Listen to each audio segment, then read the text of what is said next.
ज्ञान गंगा गीता दर्शन। आज पुनः मकर संक्रांति के परम पावन अवसर पर मैं आप सबके प्रति अनंत मंगलमयी शुभ कामनाएं करता हूं। आपको बहुत बहुत बधाइयाँ देता हूं। आपके लिए बहुत बहुत शुभकामनाएं करता हूं। आप सदा सपरिवार स्वस्थ और सुखी रहें। इन शब्दों के साथ ही गीता का भाव श्रवण करेंगे। आप पूर्व प्रसंग में आप श्रवण कर रहे थे गुण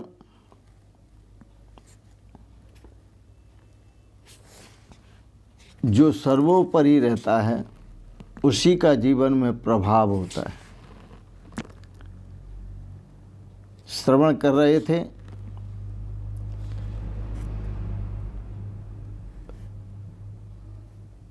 रजोगुण और तमोगुण को दबाकर सतोगुण ऊपर होता है तो जीवन सतोगुणी होता है, और रजोगुण सतोगुण को तमोगुण और सतोगुण को दबाकर रजोगुण ऊपर होता है तो जीवन रजोगुणी होता है, और रजोगुण और सतोगुण को दबाकर तमोगुण ऊपर होता है तो जीवन तमोगुणी होता है। अब सतोगुण की वृद्धि के लक्षण बताते हैं। हमें कैसे पता चले कि सतोगुण जीवन में उभरा हुआ है और हमारा जीवन सतोगुणी है। तो भगवान श्री कृष्ण कहते हैं गीता दर्शन अध्याय 14 श्लोक 11, सर्वद्वारेषु देहे अस्मिन् प्रकाश उपजायते ज्ञानम यदा तदा विद्यात् विवृद्धम सत्वमित्युत। हे अर्जुन, यदा अस्मिन् देहे सर्वद्वारेषु प्रकाशः च ज्ञानम उपजायते। जिस समय इस शरीर में, इस देह में और अंतःकरण में और इंद्रियों में, इस देह में तथा अंतःकरण में और इंद्रियों में चेतना जागृत होती है और विवेक शक्ति का उदय होता है, विवेक शक्ति उत्पन्न होती है, ज्ञान शक्ति उत्पन्न होती है, उस समय ऐसा जानना चाहिए कि जीवन में सतोगुण प्रधान है। जीवन में सतोगुण बढ़ा है और सतोगुण के बढ़ने से हमारी जो प्रवृत्ति है वो चेतनामयी है, अर्थात उस परम चेतन परमात्मा में लग रही है और ज्ञान का प्रकाश हो रहा है, क्योंकि ज्ञान के प्रकाश के बिना जीवन में श्रेय की प्राप्ति नहीं होती। यह भगवान श्री कृष्ण कहते हैं। इसको अच्छी तरह से समझें। जिस समय इस देह में, अंतःकरण और इंद्रियों में चेतनता और विवेक शक्ति उत्पन्न होती है, चेतनता और विवेक शक्ति उत्पन्न होती है, तो उस समय ये समझना चाहिए कि जीवन में सतोगुण बढ़ा हुआ है। उससे फ़ायदा क्या है? बहुत फ़ायदे हैं। सतोगुण के बढ़ने से फ़ायदा क्या है? बहुत फ़ायदे, क्योंकि इसमें विवेक शक्ति का जागरण हुआ, ज्ञान शक्ति का जागरण हुआ, चेतना शक्ति का जागरण हुआ, और चेतना विवेक शक्ति का जागरण होने से कितना जीवन को लाभ है तो ज्ञानेन शुद्धेन मुच्यते सर्व पातकई। ऐसा साधक विवेक शक्ति के जागरण होने से, चेतना शक्ति के जागरण होने से सभी पापों से मुक्त हो जाता है। ये वेद कहता है, मैं नहीं कहता। सभी पापों से मुक्त हो जाता है। और क्या होता है, वेद में और भी उदाहरण दिए। तस्य विज्ञान मात्रेण मुच्यते सर्व पातकैः सर्प पापैः प्रमुच्यते। तस्य विज्ञान मात्रेण, उसके विवेक जागरण से, परमात्मा स्वरूप का विवेक जागरण मात्र से मनुष्य सभी पापों से छूट जाता है। साधक सभी पापों से छूट जाता है। और वेद में कहा ज्ञानान मुक्ति, ज्ञान से ही मुक्ति होती है। ज्ञानान मोक्षम अवाप्नुयात्, ज्ञान से ही मोक्ष प्राप्त होता है। इसलिए आपको गीता का ज्ञान सुना रहे हैं, बड़े प्रेम से सुने और गीता के भाव को भी श्रवण करें। क्या श्रवण करेंगे?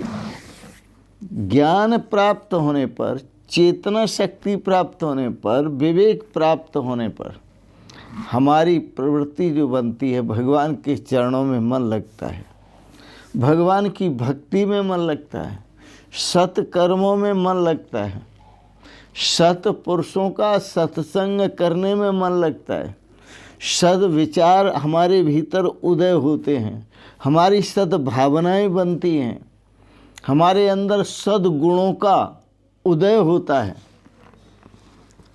जीवन सफल है। आओ एक सुंदर आपको पद सुनाते हैं जो गीता पर ही किया है। गीता के सम ज्ञान नहीं, मंत्र न प्रेम समान। गीता के समान कोई दूसरा ज्ञान नहीं है। और इस गीता ज्ञान के मंत्र के समान कोई मंत्र नहीं है, प्रेम के समान। क्योंकि ये ब्रजभूमि जो है वह प्रेम भूमि है। अयोध्या वैराग्य भूमि है, जहाँ राजपाट का त्याग करके वनवास स्वीकार किया जाता है। और काशी ज्ञान भूमि है, जहाँ रहने मात्र से ही मुक्ति होती है। और ये वृंदावन धाम, यह प्रेम भूमि है। और इस प्रेम भूमि में ही जितने भी ऋषि मुनि थे वो आकर के बस रहे हैं। जितने ऋषि पहले हो चुके हैं वो सब इस ब्रज भूमि के वृक्ष रूप में विराजमान हैं, वृक्षों के रूप में विराजमान हैं जितने भी ऋषि मुनि हैं। और जितनी भी ऋषिकाएँ हैं, जो माताएं भक्ति से युक्त थीं, ज्ञान से युक्त थीं, जो भगवान के चरणों में ही रहना चाहती थी, वो यहाँ पर गोपिका बन करके आई हुई हैं, गोपी बनकर। और यहाँ ब्रज में रहती हैं और भगवान का चिंतन करती हैं, भगवान का स्मरण करती हैं। आओ, गीता क्यों पढ़नी चाहिए? गीता क्यों सुननी चाहिए?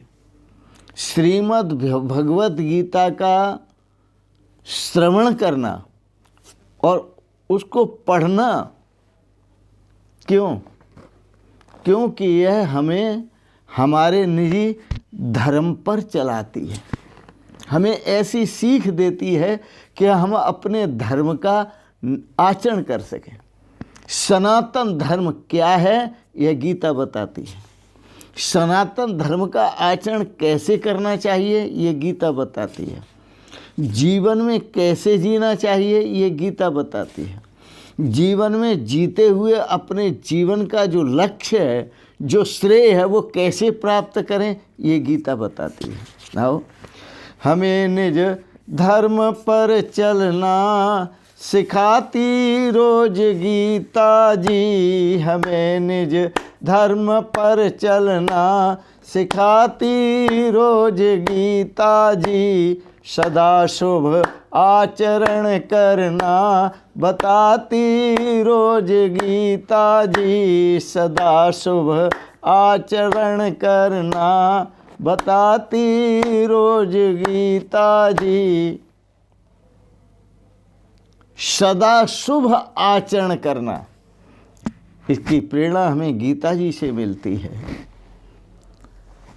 और अपने धर्म पर चलना, अपने धर्म पर मर मिटना, अपने धर्म पर चलना, ये कौन सिखाती है? ये गीता जी सिखाती है, गीता ही सिखाती है। गीता एक ऐसा सद्ग्रंथ है, गीता एक ऐसा भगवान का दिया हुआ उपदेश है, गाया हुआ गीत है, जो हमारी सारी कमियों को बताता है और उन कमियों को दूर करने का उपाय भी बताता है। गीता दर्शन एक ऐसा दर्शन है कि जिस दर्शन में, जैसे दर्पण में आप अपने चेहरे को देखते हैं और चेहरे पे कुछ लगा हो तो तुरंत छुटा देते हैं, गीता पढ़ने से हमारे जीवन में क्या बुराइयां हैं ये गीता बताती है, और उन बुराइयों को निकालने का, दूर करने का उपाय भी गीता बताती है। परमात्मा से कैसे मिला जा सकता है, हम भक्त हैं तो भगवान से कैसे मिलें, यह गीता बताती है। हमारा स्वरूप क्या है, भगवान का स्वरूप क्या है, यह हमें श्रीमद् भगवद गीता बताती है। हमें निज धर्म पर चलना सिखाती रोज गीता जी, सदा शुभ आचरण करना बताती रोज गीता जी।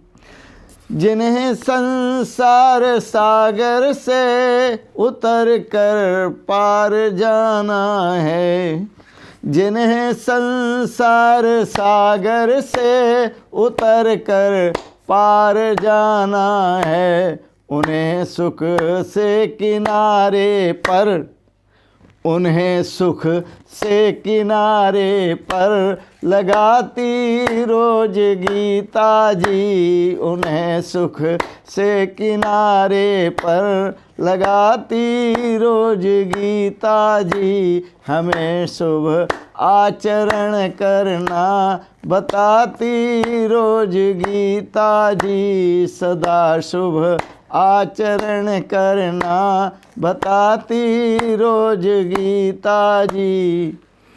कहीं छवि श्याम की बाकी, कहीं अर्जुन की है झांकी, कहीं छवि श्याम की बाकी, कहीं भगवान के दर्शन कराती है, कहीं अर्जुन जो भय से कांप रहा है, अपने धर्म पर चलने में असमर्थ हो रहा था, उस अर्जुन को तैयार करती है, उसकी भी झांकी है। अर्जुन का ऋजु धातु से अर्जुन शब्द बना है, ऋजु कंपने धातु है। कांप रहा था, मैं युद्ध नहीं करूँगा, मैं युद्ध नहीं करूँगा, लेकिन युद्ध करना पड़ता है कुरीतियों से और उन पर विजय प्राप्त करनी पड़ती है। युद्ध करना पड़ता है बुराइयों से और उस पर विजय प्राप्त करनी पड़ती है। युद्ध करना पड़ता है गलतियों से, युद्ध करना पड़ता है कौरवों से, युद्ध करना पड़ता है काम, क्रोध, लोभ, मोह, अहंकार, माया, मोह, मद, मत्सर, इनसे सबसे युद्ध करना पड़ता है। कहीं छवि श्याम की बाकी, कहीं अर्जुन की है झांकी, हृदय आनंद झूले पर,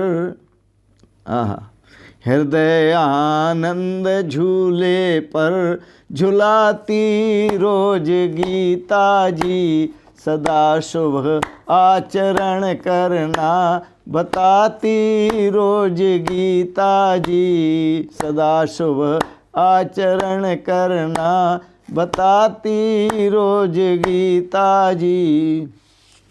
ज्ञान गरिमा की कुंजों में बना मंदिर हमारा है। ज्ञान गरिमा की कुंजों में बना मंदिर हमारा है। जहाँ प्रभु प्रेम का दर्शन कराती रोज गीता जी। जहाँ प्रभु प्रेम का दर्शन कराती रोज गीता जी। जहाँ प्रभु प्रेम का दर्शन कराती रोज गीता जी। हमें निज धर्म पर चलना सिखाती रोज गीता जी। सदा शुभ आचरण करना बताती रोज गीता जी।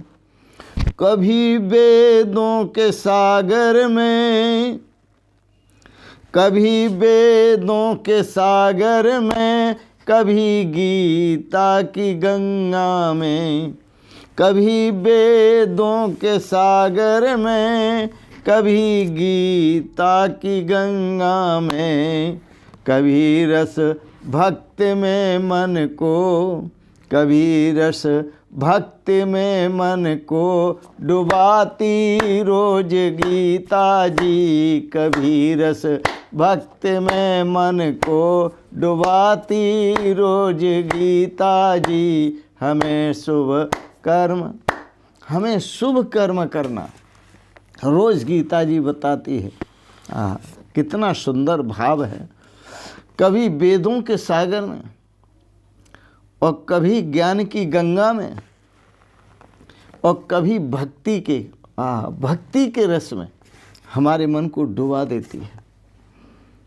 बड़ा आनंद आता है गीता के पढ़ने से, गीता के सुनने से। गीता तो आनंद का ग्रंथ है। गीता बुराइयों को दूर करने का ग्रंथ है। एक अवसर है गीता। गीता पढ़ो और अपने स्वरूप को जानो। कभी वेदों के सागर में, वेद की बातें गीता में है। ज्ञान की बातें गीता में है। भक्ति की बातें बड़ा सुंदर है। हमें निज धर्म पर चलना, धर्म की बात सिखाती रोज गीता जी। सफल जीवन बनाने को, इसलिए अपना जीवन सफल बनाने के लिए, सफल जीवन बनाने को पढ़ो तुम रोज गीता जी।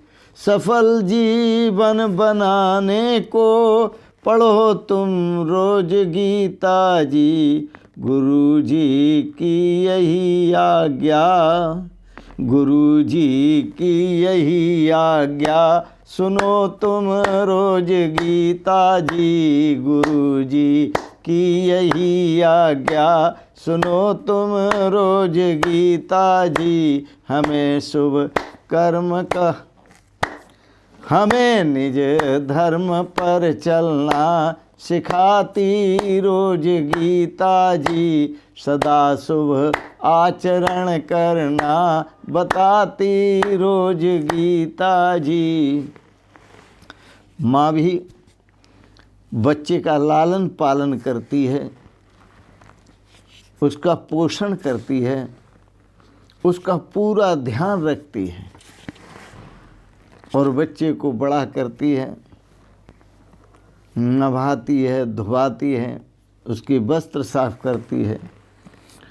गीता माता में ये सारे गुण हैं। आपके जीवन के मल को धो डालती है, मन के विकारों को समाप्त कर देती है, बुद्धि के विकारों को समाप्त करती है। सारी शंकाओं का समाधान गीता में है। सभी धर्मों का उपदेश गीता में है। गीता किसी एक धर्म का ग्रंथ नहीं है, गीता हमारे जीवन का ग्रंथ है, सबके जीवन का ग्रंथ है। यदि जीवन को आदर्श बनाना हो और जीवन में अच्छा जीवन जीना है तो गीता पढ़ो और गीता सुनो। इसलिए भगवान श्री कृष्ण कहते हैं, सर्वद्वारेषु देहे अस्मिन् प्रकाशः उपजायते ज्ञानम यदा तदा विद्यात् विवृद्धम सत्वमेत्युत। भगवान श्री कृष्ण कहते हैं, जिस समय इस देह में तथा अंतःकरण में और इंद्रियों में चेतना जागृत हो और विवेक शक्ति उत्पन्न हो जाए तो ऐसा जानना चाहिए कि जीवन में सतोगुण बढ़ा हुआ है। तो जो सतोगुणी भाव है, जो सतगुणी जीवन है, उसी को गीता अच्छी लगती है। वही गीता का उपदेश सुनता है, ध्यान से सुनता है और जीवन में उतारता है, जिसका सतोगुणी है। रजोगुणी स्वभाव के भी सुनते हैं, तमोगुणी स्वभाव के भी सुनते हैं। सुनते तो अक्सर सभी हैं, पर जीवन में ढालना, जीवन में उतारना, यह सतोगुणी स्वभाव वाले का काम। वह बढ़ चढ़कर उसे जीवन में धारण करता है और अपने धर्म पर चलता है और अपने जीवन को सफल बनाता है, अपने श्रेय और सौभाग्य को प्राप्त करता है, अपने जीवन में जीते जी अपने स्वरूप को, परमात्मा स्वरूप को प्राप्त करता है, अपने जीवन का कल्याण कर अपने जीवन का जो आनंद है उस आनंद का अनुभव करता है, पूर्ण आनंद का अनुभव करता है, शाश्वत सुख का अनुभव करता है, शाश्वत शांति का अनुभव करता है। इन शब्दों के साथ ही आप भी इस गीता को अच्छी तरह से पढ़ें और दैनिक रूप से पढ़ें, नित्य पढ़ें और गीता पर विचार करें और गीता को श्रवण भी करें और श्रवण करने से अपने जीवन में धारण भी करें और धारण करके उस परम श्रेय को आप भी प्राप्त हों। यही भगवान से हमारी प्रार्थना है। इन शब्दों के साथ वाणी को विराम देते हुए आज के प्रसंग में आपने गीता पर सुंदर भाव श्रवण किए, इसके लिए बहुत बहुत अनुग्रहित हैं। और एक बात ज़रूर कहेंगे, आपको अच्छे लगे इनको सब्सक्राइब करें, लाइक करें और शेयर करें। इन शब्दों के साथ ही ओम, आज मकर संक्रांति आज भी है, इसलिए मंगलमयी शुभकामनाएं करते हुए ओम सर्वे भवन्तु सुखिनः, सर्वे सन्तु निरामयाः, सर्वे भद्राणि पश्यन्तु, माँ कश्चित् दुख भाग भवेत्। ओम शांति शांति शांति। और अंत में आप सबके पावन श्री चरण कमलों में प्रणाम करते हुए ओम शिवोहम शिवोहम शिवोहम।